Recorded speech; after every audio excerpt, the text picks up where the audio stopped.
C'est spécial, à toutes les fois que les enfants partent pour l'école du dimanche, ça se vide.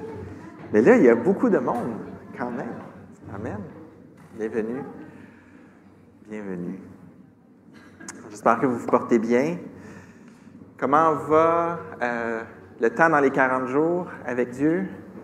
En passant, là, j'ai fait écrire 40 jours de prière, mais c'est 40 jours avec Dieu. Je suis vraiment désolé, Michel.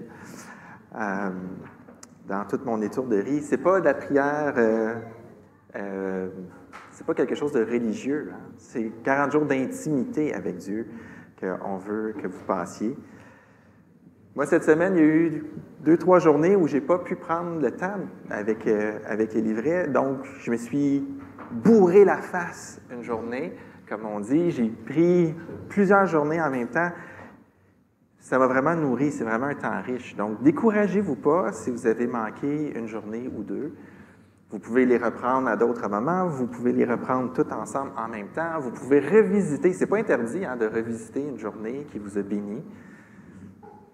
Le but, ce n'est pas de compléter le cahier. Il n'y a pas de médaille à la fin, je vous le dis tout de suite. Il n'y a pas de prix, de présence, de tirage, qui a comporté, qui a fait le plus de méditation. Mais profitez de cet outil-là pour vous arrêter avec Dieu, peut-être d'une façon où vous n'êtes pas habitué de le faire. C'est tellement riche, notre intimité avec Dieu. Des fois, on a notre personnalité, notre façon d'interagir avec Dieu, puis il y a toutes sortes de méditations qui vont dans toutes sortes d'angles. Notre sœur Michel, elle nous a vraiment préparé quelque chose qui est un beau buffet, un beau bouquet. Ça peut nous aider à grandir. C'est ma prière pour vous. Ce matin, je veux qu'on explore le psaume 22 ensemble, qu'on le survole. Je crois que ce psaume-là a besoin, si on veut vraiment l'analyser, a besoin de beaucoup, beaucoup de temps. Je vous le dis tout de suite, ça se peut qu'on dépasse ce matin. Normalement, j'essaie dans une prédication de ne pas importer trop de trucs techniques, mais ce matin, je vais faire une petite exception parce que je crois que la difficulté technique se transforme en une difficulté réelle dans nos vies, comme une belle illustration d'une difficulté qu'on a dans nos vies. Le psaume est écrit par le roi David. Le roi David écrit un chant pour Dieu qu'il va chanter, que les autres Juifs vont chanter à Dieu. C'est vraiment un psaume, c'est un cantique qu'un homme écrit pour porter vers Dieu. Et dans sa sagesse, Dieu a pris cette louange-là, cette prière-là, et il nous la retourne. Il l'inclut dans sa parole. Dieu est en train de dire « Je te dis ceci ». Tu peux me dire ceci. Cette prière-là, ce qu'elle contient, tu peux me la dire. Donc, autant c'est une expérience intime qu'un homme écrit pour louer Dieu, Dieu le prend, puis il nous dit « Voici ma parole ». Donc, on sait que tous les psaumes sont des chants qui nous servent à nous instruire, mais qui sont aussi des chants que des hommes ont levés vers Dieu. Donc, d'un côté, Dieu est d'accord avec comment les psaumes sont écrits. Dieu dit, ce genre de langage-là, vous pouvez me l'adresser. Vous avez le droit de me dire ça, je suis d'accord. Des fois, dans les psaumes, on lit des choses que, oh! Puis Dieu dit, oui, tu peux me dire ça, c'est correct. Et de l'autre, Dieu nous donne des révélations, il nous donne des instructions, il nous donne des indices pour nourrir notre foi, pour qu'on comprenne des choses de lui, pour qu'on comprenne le travail de Dieu missionnaire envers l'humanité. Dieu est dans un grand travail depuis la chute pour racheter l'humanité, et les psaumes nous renseignent sur ce travail-là que Dieu fait. Et le psaume 22 a quelques petites difficultés. Parce que ce que David décrit dans ce psaume-là semble pas coller à des éléments de sa vie que l'on voit dans la parole de Dieu. Et là, ça l'amène certains théologiens à dire ce psaume-là n'est qu'une prophétie qui parle de Jésus. On sait que ce psaume-là parle de Jésus. Jésus l'a cité sur la croix, l'apôtre Pierre le mentionne, l'Épître aux Hébreux le mentionne. Et on sait que ce psaume-là nous parle de Jésus, Et comme ça ne ressemble pas concordé avec des choses que l'on voit de la vie de David, il y a des gens qui se disent « Non, non, non, ça n'a pas rapport avec David. » David n'a seulement écrit qu'une prophétie quand il a composé ce psaume-là. Et pour autant que je respecte les théologiens qui passent beaucoup de temps à creuser les Écritures, je pense qu'ils se trompent ici. Je pense qu'ils se trompent parce que ça ne concorde pas avec comment le livre des psaumes au complet fonctionne. Le livre des psaumes, ce n'est pas des textes déconnectés de la vie des gens. Au contraire, ils sont tous du vécu. Pourquoi celui-là serait différent? Et ce n'est pas parce que nous, on n'est pas capable d'identifier quel élément de la vie de David l'aurait bien forcé à écrire ce psaume-là, que David ne s'est pas senti comme ça dans un de ces éléments-là, ou même dans un élément de sa vie que la Bible ne rapporte pas. La Bible n'est pas un œuvre biographique exhaustive de la vie de David. Donc, sur la méthode, il y a un problème, à mon avis, mais sur le fond, vouloir forcer une distinction entre qu'est-ce qui est personnel et qu'est-ce qui est prophétique, ça ne colle pas avec le livre des psaumes, ça ne colle pas avec Hébreux 4.15. Et là, ce débat théologique-là, théorique, j'avais écrit ce dégât, j'avais fait une faute de frappe au début. C'est un dégât, à mon avis, un lapsus de clavier, je ne sais pas comment ça s'appelle. Ça arrive souvent dans le cœur des hommes. On ramène tout à nous et on perd de vue le plan de Dieu pour l'humanité. Fait que ça, c'est une façon de se dire, non, non, c'est seulement une expérience personnelle. David n'a rien prophétisé, c'est seulement une expérience personnelle. Et ça nous arrive. On se centre sur nous, puis on perd de vue qu'on a une place dans le grand plan de Dieu. Ou de l'autre côté, on spiritualise tout, on déconnecte Dieu de notre expérience. Puis là, c'est comme théorique, c'est planant, c'est mystérieux, c'est mystique. C'est drôle que les théologiens s'enfargent les pieds exactement dans le même genre de problème qu'il y a dans notre cœur. Bien, c'est pas drôle, c'est normal, ce sont des hommes, eux aussi. Mais dans les deux cas, on crée une distance, on maintient une distance entre Dieu et nous, entre Jésus et nous, alors qu'ils ont fait tellement pour briser cette distance-là. Ne négligeons ni la grandeur incompréhensible de Dieu, ni son extraordinaire proximité avec nous. Et quand on prie, on embrasse ces deux réalités-là en même temps. On est dans un endroit extrêmement intime où Dieu s'approche de nous, mais on est en contact avec ce Dieu immense qui a tellement fait pour nous. Et ce matin, jusqu'à 4h30 de l'après-midi, ça va être le plan qu'on va avoir.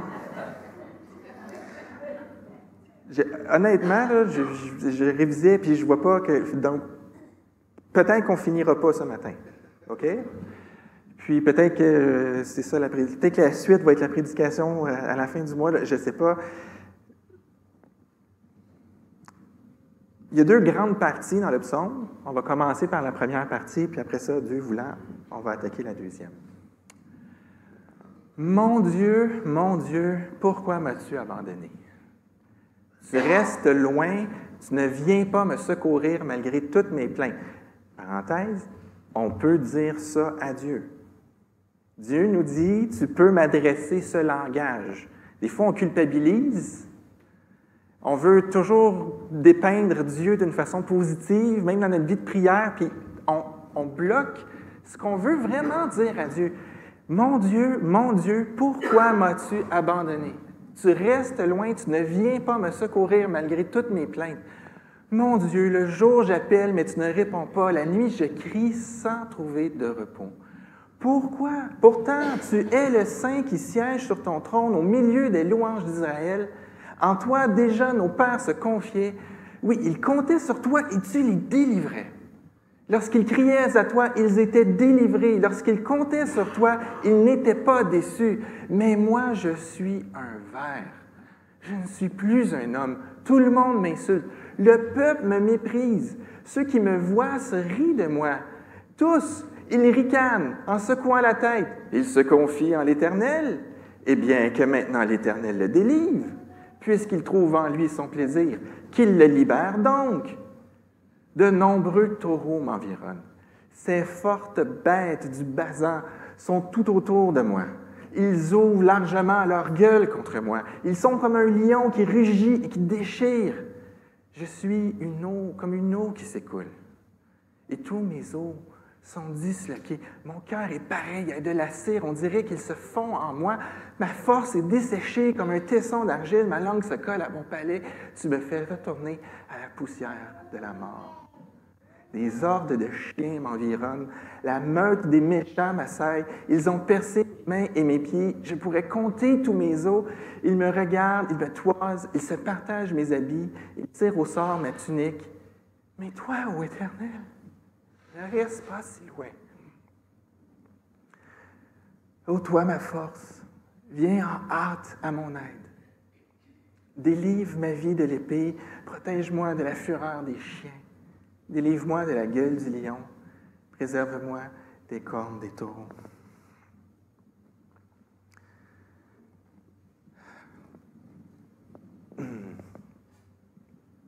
Excusez-moi. J'ai toujours de la difficulté à me rendre jusqu'au bout de la première moitié. Ce qu'on voit ici, c'est que Jésus a embrassé la souffrance. On le sait, ce psaume-là est le psaume que Jésus cite sur la croix. Et les Juifs, pour citer un psaume, il n'y avait pas de numéro. Nous, on peut dire psaume 22. Eux, il n'y avait pas ça. Donc, eux, pour référer à un psaume, ils citaient la première phrase. Quand Jésus est sur la croix et qu'il dit « Mon Dieu, pourquoi m'as-tu abandonné? » Jésus convoque tout le psaume. Jésus cite ce psaume-là sur la croix. Il s'identifie au calvaire à ce moment le plus difficile de toute l'histoire de l'humanité. Jésus cite ce psaume. Jésus a embrassé la souffrance. Et on va voir que Jésus a embrassé la solitude de la souffrance pour que nous, on ne soit plus jamais seuls dans la souffrance. Jésus s'identifie à nous par la souffrance, il s'identifie à nos souffrances. Jésus convoque la souffrance de David. La description que David a faite de sa souffrance, Jésus l'a fait sienne. Avez-vous déjà réalisé? Imaginez, là, vous vivez quelque chose, puis le Seigneur rentre, puis il dit « Ah oui, est-ce que je me sens comme ça, moi aussi. » C'est particulier. Jésus... Pourtant, c'est quelqu'un d'infini, Jésus, mais il prend les paroles de David, puis il dit ça, là, c'est comme ça que je me sens. Il y a cette proximité-là que le Seigneur crée.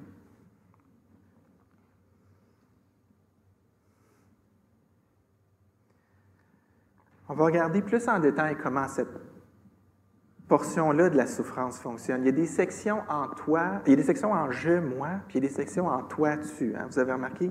David parle de lui, il parle de Dieu, il parle de lui, il parle de Dieu. Et dans cette section-là, il y a comme deux requêtes qui sont la même requête, dans le fond. Mais il commence en disant « Pourquoi m'as-tu abandonné? » Abandonné, isolé, loin de Dieu, sans réponse, malgré un appel constant. Pire que ça, sans repos. Sans repos. Une souffrance qui ne quitte jamais. David est dans une situation où il se sent abandonné de Dieu. Il n'hésite pas à lui dire. Il n'y a pas de colère. Il y a plus de l'incompréhension. Il y a juste un appel à Dieu. Il n'y a pas de mots durs. Il n'y a pas de « t'es sourd, franchement, tu fais quoi? Tu regardes la télé. » Il n'y a pas ça. C'est « Seigneur, malgré mes plaintes, tu ne viens pas. » Et il ne se lasse pas d'appeler à Dieu. Il continue. Je n'ai pas de réponse, Seigneur, mais tu es la seule personne à qui je peux parler. Tu es la seule personne qui peut me secourir. Alors je reviens devant toi. Les dangers sont là, constants. La souffrance est là, constante. L'appel à Dieu sont là, constants. Mais il ne semble pas avoir de réponse. Seul et abandonné. Est-ce que tu es seul? Maintenant, est-ce que tu te sens abandonné? Est-ce que Dieu tarde à te libérer de situations difficiles? Es-tu pris seul à te débattre avec tes finances qui ne vont pas bien? Est-ce que tu es seul à lutter contre la souffrance d'un proche, contre ta propre souffrance, contre la solitude? Être seul dans la solitude, c'est être seul longtemps. Est-ce que tu es seul contre une addiction? Est-ce que tu es seul contre un péché? Est-ce que ça fait 20 ans que tu pries pour être délivré d'un péché et que c'est toujours pas arrivé? Est-ce que tu es seul à vivre à cause des souffrances à cause du péché d'un autre? Puis tu n'arrives pas à t'en libérer. Est-ce que tu es rongé par un secret? Est-ce qu'il n'y a aucune porte de sortie? Vous savez, on n'est ni en Israël ni en Palestine pour recevoir des bombes puis des roquettes et je ne sais quoi sur la tête. Mais la souffrance ordinaire, on peut la vivre de façon aiguë et solitaire. La souffrance, ce n'est pas quelque chose d'objectif. Ce n'est pas quelque chose de mesurable. Parfois, nos adolescents, les jeunes adultes, vivent des situations difficiles et les plus vieux, on a tendance à être durs envers eux.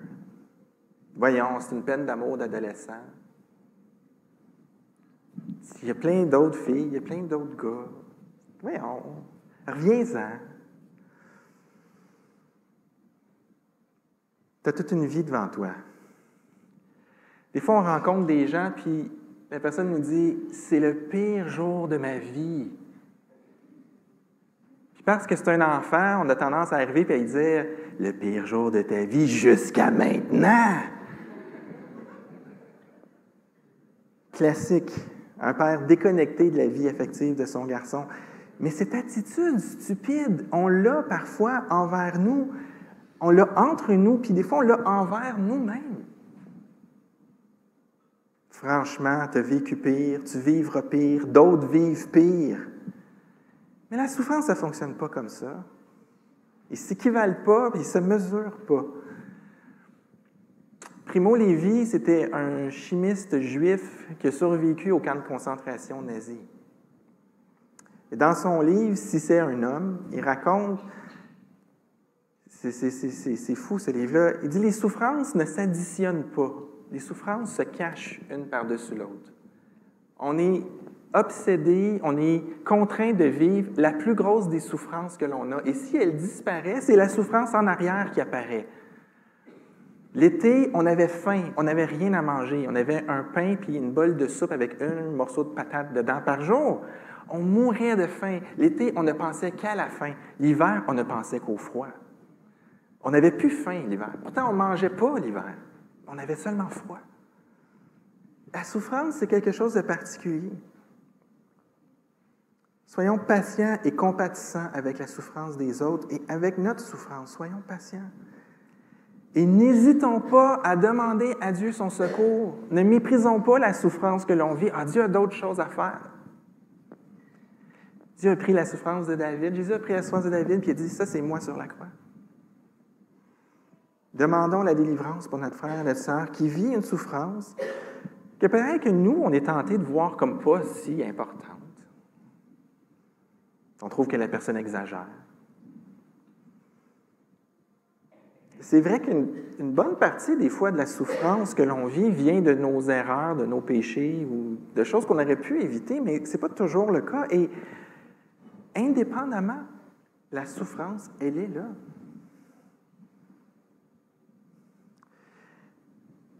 Mais encore pire que d'avoir cette attitude-là entre nous ou envers nous-mêmes, de juger nos souffrances, puis de les trouver pas importantes, ou de juger la souffrance des autres comme pas importante,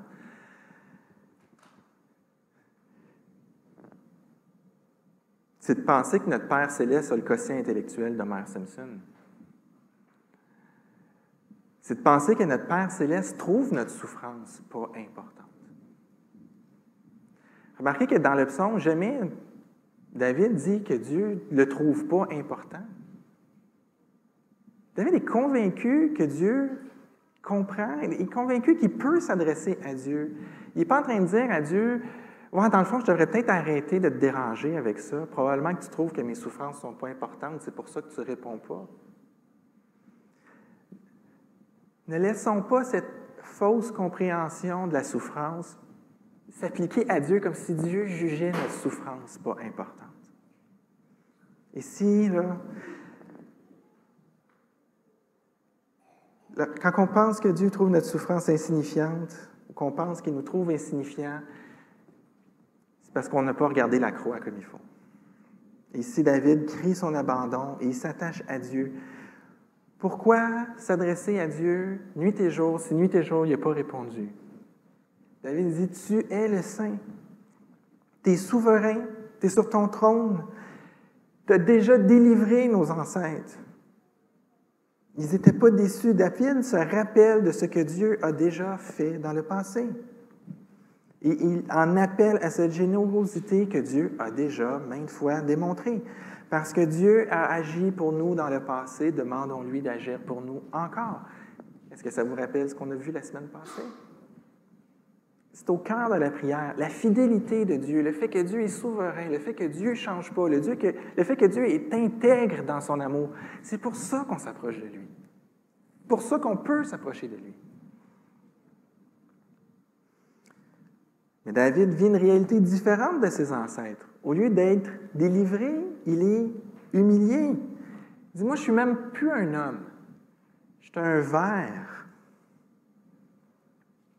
Le peuple le méprise. C'est encore la solitude ici. Le peuple qui, normalement, est secouru par Dieu, qui devrait comprendre et reconnaître les saints de Dieu, le peuple est là et le méprise. David est abandonné de ce Dieu. Il est abandonné par ses semblables. Ne soyons pas ces semblables-là, s'il vous plaît. C'est débile comment on peut être méchant des fois. Si tu t'attends à Dieu, eh bien qu'il te délivre. Et là là.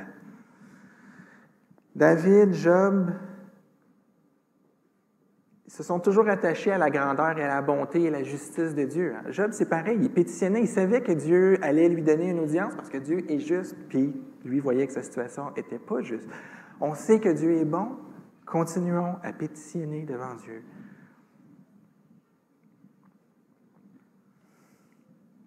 Des fois, on va mettre le fait que les prières ne sont pas exaucées comme un jugement sur la personne. Tu vois que tu n'es pas correct dans ta vie, Dieu ne répond pas à ta prière.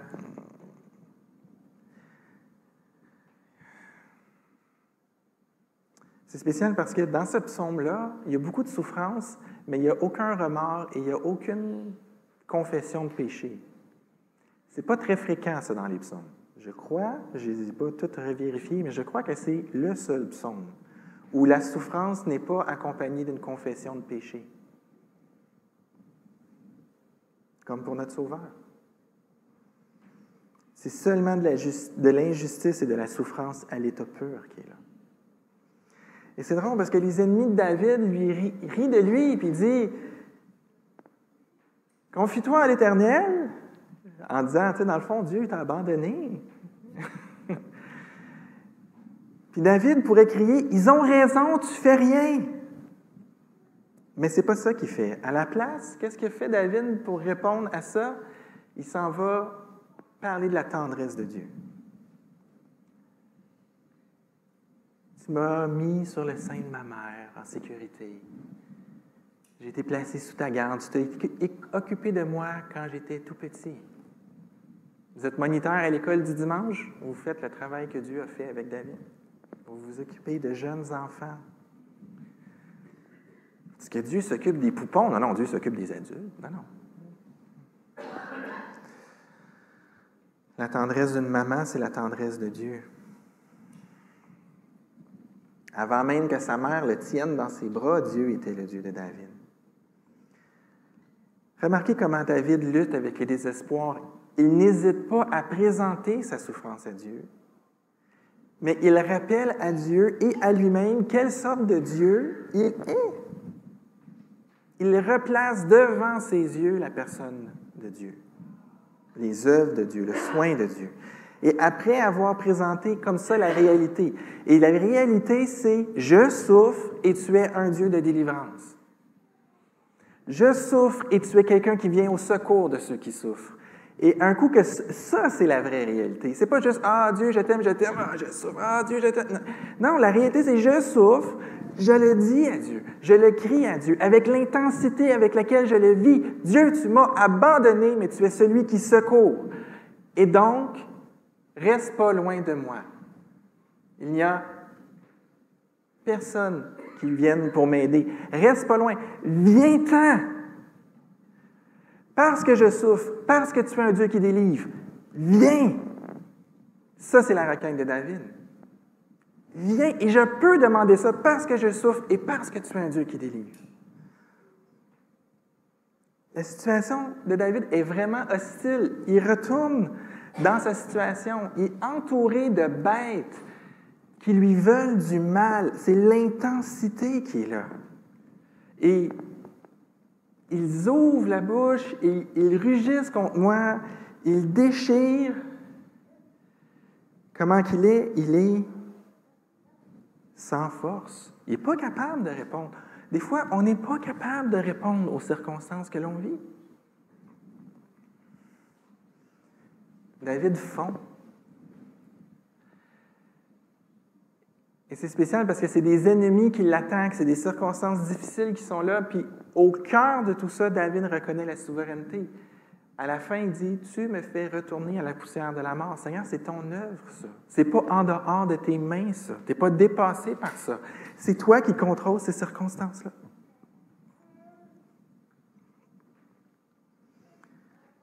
Et puis là, il revient encore. Des hordes de chiens. Et c'est présent. Moi, je vois la lutte dans ce psaume-là. David, il lutte. Il remet les choses devant Dieu, mais ces circonstances sont difficiles. C'est ça qu'il voit. Et il surnage pour avoir Dieu, pouvoir en appeler à lui. Et là, c'est intense, hein? David est seul contre une foule de menaces. Les mains percées, il ne peut pas se défendre. Les pieds percés, il ne peut pas fuir. Il ne peut plus se sauver. David est brisé. L'humiliation est complète. On fait comme s'il était mort. Il est encore vivant, puis on se répartit ces choses. On est tellement habitué de lire ce psaume-là dans l'optique de la croix, mais c'est un homme qui l'écrit pour ses propres souffrances. Seigneur, je ne peux plus rien faire. Je ne peux pas me sauver. Je n'ai pas la puissance de faire les choses. Je suis brisé de partout. Viens. Je suis tout nu, Seigneur. Je ne suis même plus un homme.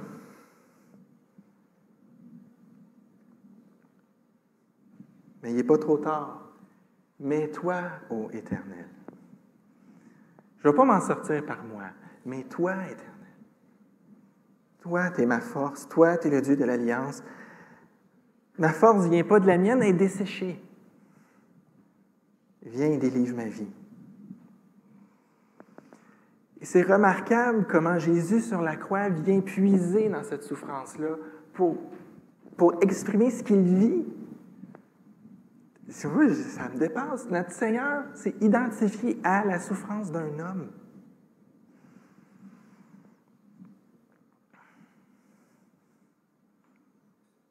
Il y a un double jeu.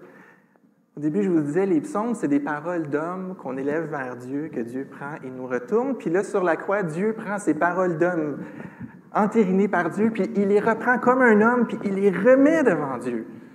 Puis Dieu nous les ramène dans le Nouveau Testament pour qu'on comprenne encore plus la portée de ce qui est en train de se passer. Il y a un deuxième niveau de sens pour nous. Jésus a embrassé la solitude de la souffrance. Sur la croix, il est tout seul. Pour que nous, on ne soit plus jamais seuls dans la souffrance. Il comprend notre souffrance intimement. Jésus comprend ce que vous ressentez, comprend ce que vous vivez. Il s'est même lui-même associé aux douleurs d'un homme. Laissons pas l'aspect prophétique du psaume nous voler ça, d'accord? Jésus s'est identifié vraiment à ce qu'on peut vivre. Quand on prie, Jésus prie avec nous. Il intercède pour nous comme l'Esprit intercède pour nous. De grâce, venons, on n'est pas seul. Jésus a été seul pour que nous, on ne le soit pas. Ne croyons pas que nous sommes seuls. Si on se sent seul, faisons comme David et plaidons. On va se sentir seul. David s'est senti seul. Il n'était pas seul. Dieu était là. Dieu a répondu à sa prière. David s'est senti seul. Disons-le à Dieu, mais ne croyons pas que nous sommes seuls. On va avoir une bataille à faire. D'ailleurs, je me sens seul. Maintenant, j'aimerais qu'on regarde deux différences fondamentales entre David et Christ. Ça sort un peu du psaume, mais c'est essentiel. La première chose, c'est de réaliser que David parle d'abandon, mais que dans le fond, David n'a jamais été abandonné. Il n'y a rien qui a changé dans la situation de David. Dieu a toujours été en train de veiller sur lui malgré les douleurs, malgré les souffrances. L'abandon de Dieu que David ressentait n'était pas là pour autant. Mais c'est le contraire pour Jésus. Jésus avait une proximité avec son Père de toute éternité qui a vraiment été bouleversée à la croix. Jésus a été vraiment seul à la croix. La proximité avec son Père qu'il a toujours eue tout le long qu'il a marché sur terre, elle lui a vraiment été ravie à la croix. Il a été seul pour vrai de vrai, plus seul que sur une île déserte. Jamais quelqu'un sur terre a vécu la solitude, a une expérience aiguë de la solitude, autant que Jésus. Ni vous, ni moi, ni personne. Jésus a été seul. Le deuxième contraste qui peut peut-être vous paraître étrange, parce que ce n'est pas dans le psaume, c'est que David a fait tuer le mari légitime d'une femme qu'il convoitait pour pouvoir l'épouser. David a fait tuer un homme juste, un bon soldat, un vaillant d'Israël, pour pouvoir marier sa femme parce qu'il avait couché avec elle. Et le contraste, c'est que Jésus lui a offert sa vie aux mains d'hommes méchants pour pouvoir racheter sa fiancée.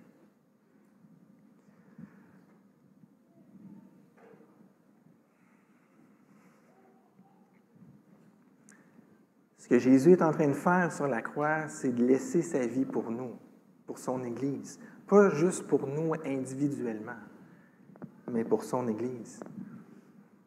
Éphésiens 5, 32, Actes 20, 28, il s'est acquise son épouse par son sang. Au lieu de sacrifier le sang de quelqu'un d'autre pour avoir une épouse.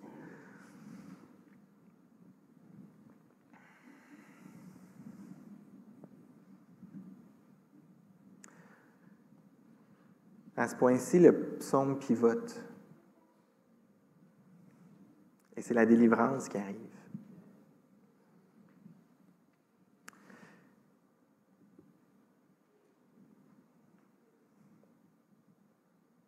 Et là, je suis en train de décider si on finit 30 minutes en retard ou 10 minutes en avance. Tu peux en retard parce que ton directeur de moi,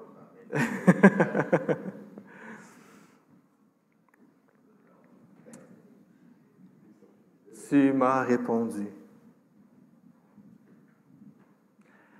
Si le psaume 22 finissait dans la première partie du verset 22, ce serait triste. Je ne sais vraiment pas comment les Juifs pouvaient chanter ça. Je ne sais pas dans quelles circonstances ils chantaient ce psaume-là à Dieu. Tu m'as répondu.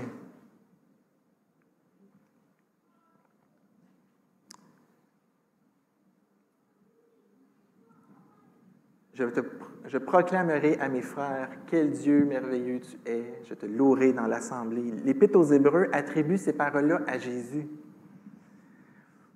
David, ici, a reçu la délivrance. Donc, il convoque tous les frères d'Israël qui aiment le Seigneur, puis il dit, Dieu est bon, il m'a libéré.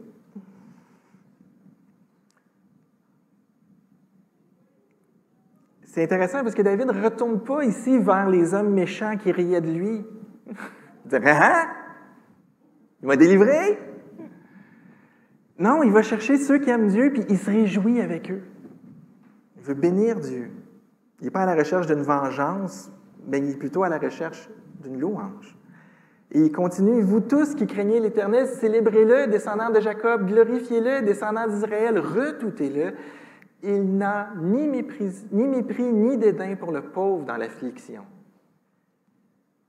Il n'a pas détourné son regard loin de lui. » Vous savez, les Juifs avaient la compréhension que quand tu es riche, c'est parce que tu es béni de Dieu. Quand tu es pauvre, c'est parce que Dieu a retiré la bénédiction.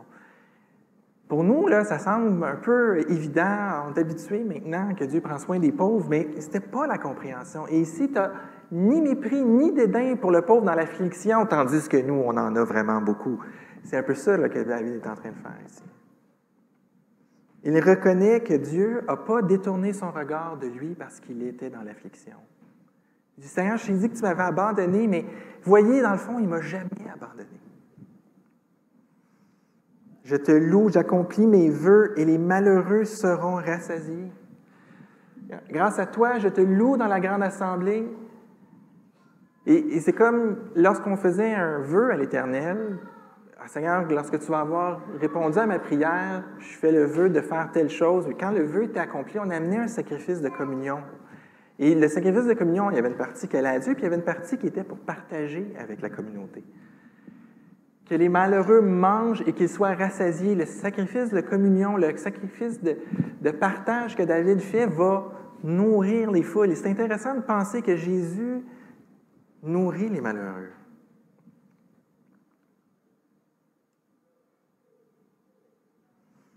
Et là, David va changer de perspective. C'est ça qui mélange des fois les théologiens. David change de perspective. Là, on est dans une perspective locale. David a reçu la réponse à sa prière, il a été délivré, il a partagé, il a célébré. Et là, boum, aux confins de la terre, là, on vient de changer de plan. Hein? Aux confins de la terre, tous les peuples du monde se souviendront de l'Éternel. Tous, ils se tourneront vers lui. Et toutes les peuplades se prosterneront devant lui, car l'Éternel est roi, il domine sur les peuples, tous les peuples. Là, tout d'un coup, on s'est catapulté à l'étape finale, au jour de l'Éternel, où tous les peuples... Le Seigneur est tellement grand, il m'a tellement offert de délivrance. Et là, David est comme transporté. Le jour de l'Éternel va arriver, là, puis tout le monde va voir à quel point c'est un Dieu merveilleux. Pas juste Jacob, pas juste Israël, pas juste moi. Toute la terre! Comme l'énergie de celui qui est libéré. Et c'est même pas juste une question de ce qui se passe sur terre. Oui, tous les grands de la terre mangeront et l'adoreront, et ceux qui s'en vont vers la tombe, ceux dont la vie décline, se prosterneront devant lui. Leur postérité, à leur tour, servira l'Éternel et parlera de lui à la génération qui viendra après elle. Là, même ceux qui s'en vont vers la tombe, pour les Juifs, là, on s'en allait vers la tombe, on s'en allait vers le séjour des morts, on était déjà morts. Ici, la générosité, la grandeur de Dieu touche toutes les sphères de la vie humaine, pas juste la sphère des gens actifs, mais même va chercher dans la mort. Rien n'empêche le règne de Dieu de susciter la louange. Ils proclameront sa justice et ils annonceront au peuple qui va naître ce qu'a fait l'Éternel. Le peuple qui va naître, ce n'est pas juste les descendants, mais c'est le nouveau peuple de Dieu. David anticipait le nouveau peuple de Dieu qui allait être composé de toutes les nations. Et là, tous ceux qui ont déjà connu l'Éternel vont pouvoir annoncer à ce peuple-là les richesses. Là, il y aurait plein de choses qu'on pourrait aller voir dans le Nouveau Testament, mais on va se retenir.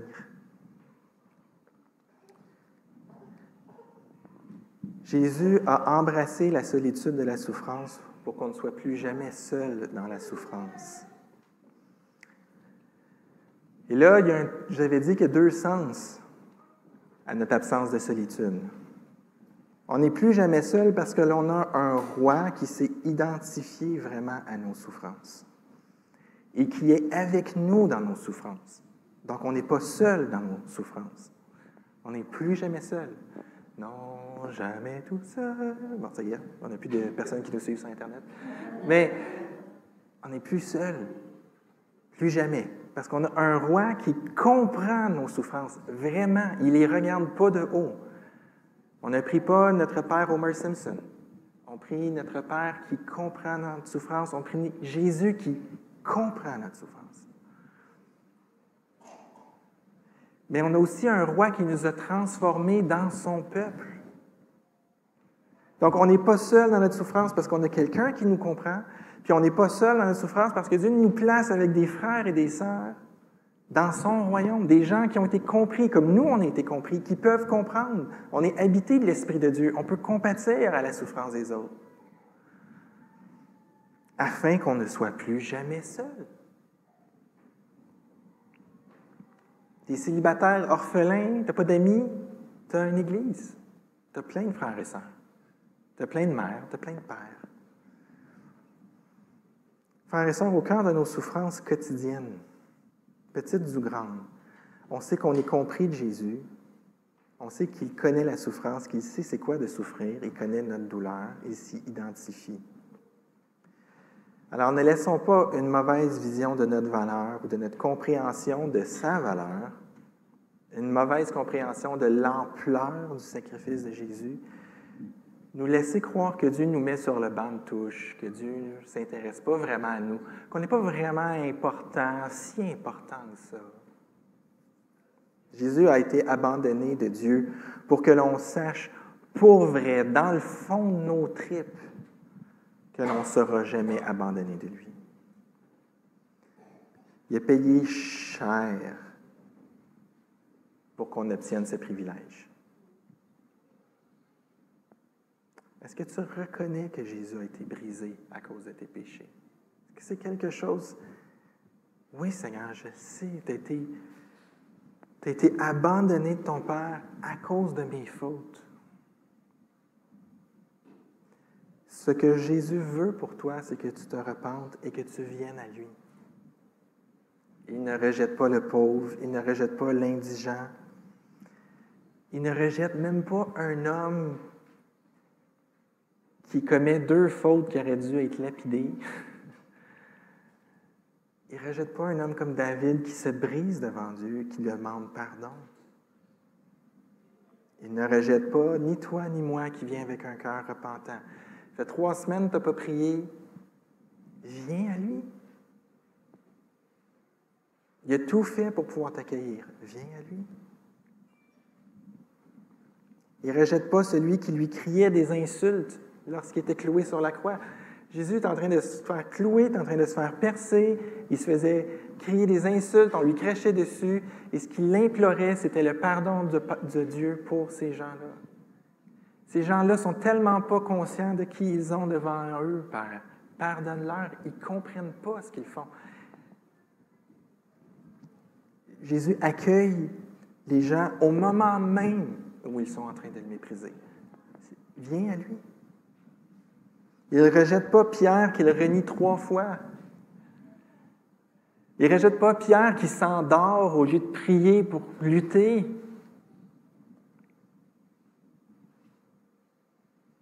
Vous savez, des fois, on fait des choses vraiment stupides. Hein? Pierre s'en va dire, la 3e fois là, qu'on lui demande « Connais-tu cet homme? » Que son sang retombe sur moi si je connais cet homme. Si vous croyez à la magie, là, vous pouvez, ça se peut plus. Là. La malédiction que Pierre appelle sur lui, elle n'a pas eu lieu. Là. On n'a pas de pouvoir là-dessus. Des fois, c'est comme « Oh, c'est grave! » Non, Jésus aimait Pierre. Jésus comprenait ce qui se passait. Il l'avait averti. On n'a pas de pouvoir sur nos vies, ni Pierre, ni nous. Jésus accueille Pierre. Il ne rejette pas Paul qui persécutait les croyants. Il ne te rejette pas. Viens à lui. Va à lui, plaide. Sache que Jésus est avec toi. Il a accepté le fardeau d'être seul dans la souffrance pour que tu saches que tu n'es jamais seul, jamais abandonné de Dieu. Que le Seigneur vous bénisse. Amen.